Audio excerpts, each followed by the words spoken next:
Hi friends, welcome to Edupedia world. This is Varun Ganga. In the last session we have seen many examples regarding how to find cube of a given two-digit number by using Anurupiana Sutra at an expert level. And now in this session we are going to have a look at one more example. So let us see what is the example. The example that I am going to take in this session is find the cube of 55. So friends, in order to find the cube of a 55, at first we had to make a table like this. I think you have got pretty idea about the rows and the parts that are included in the rows we used in Anurupiana Sutra at beginners level. Here too we use the same process but at very short level. Now coming to the table, in the first row, in the first part, we have to keep the digit in tens place of given number. So here in the example 55, the digit in tens place is 5. By cubing 5 we get 125.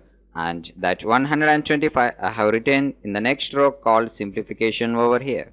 Moving to the second part, here we have to multiply the square of the digit in tens place with the digit in ones place. So here in the example 55 we are having 5 in tens place as well as 5 in ones place. So by squaring the 5 we get 25, and by multiplying with the another 5, that is into 5, we get 125 as the answer. And that 125 I have written in the next row called simplification over here. And next, moving to the third part, here we have to multiply the digit in tens place with the square of the digit in ones place. So here in the example 55, the digits that are in both the tens and ones place are 5. Therefore 5 into 5 square is equals to 5 into 25, which is equals to 125, and the answer that I have got is 125. I have written in the next row called simplification over here. Finally, moving to the fourth part, here we have to cube the digit that is in ones place of the given number. So here in the example 55, the digit in ones place is 5. By cubing the number 5 we get 125, and that 125 I have written in the next row called simplification over here. After completion of first row process, now moving to the second row, here what we have to do is we have to double the answer what we have got in the second and third part of the first row.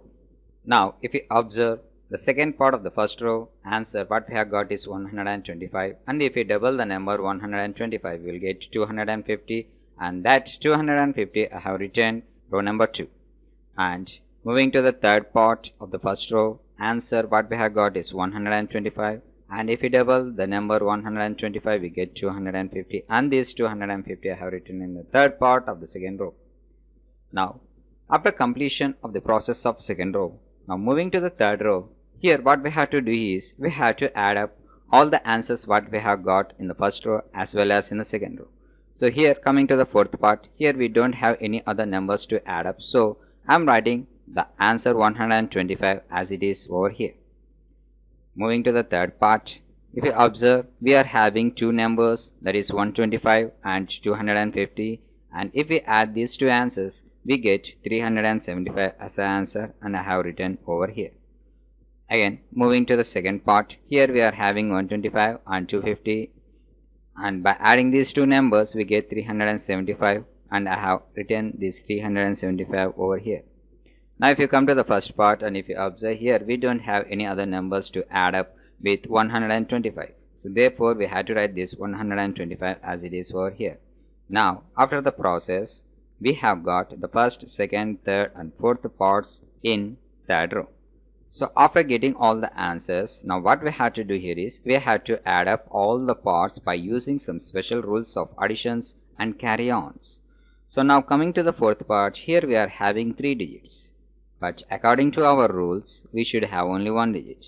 So therefore I am taking the digit in ones place, that is 5, and I am writing in the answer over here, and the remaining, that is 12, should be taken as carry on to the next part. So here in the next part, that is in the third part, we are having 375 as answer, and by adding the carry on 12 to it we get 387. But 387, it is again a 3-digit number, so we have to take the digit that is in ones place, that is 7, and we have to write it in the answer, and the remaining part 38 should be taken as carry on to the next part. Now coming to the second part, here the answer what we have got is 375, and by adding the carry on 38 to it, we get 413 as the answer. But 413 it is a 3-digit number, so what we have to do here is we have to take the digit that is in ones place, that is 3, and the remaining number that is 41 should be taken as carry on to the next part. So now coming to the first part, here the answer what we have got is 125, and by adding the carry on 41 to it, we get 166. Since we don't have any other paths to carry on the extra numbers, so what I'm going to do here is I'm going to write the answer as it is over here, that is 166. And now by combining or clubbing all the answers what we have got in the first part, second part, third part and fourth part, we get the final answer, that is 166,375. So therefore 55 cube is equals to 166,375. So guys, this is the way how we can use Anurupiana Sutra in finding the cube of a given 2-digit number at an expert level. I hope that you have understood pretty well how to use this Anurupiana Sutra in finding the cubes. In the next session, we are going to have some more examples. Now for watching this example and this video, thank you. Have a nice day.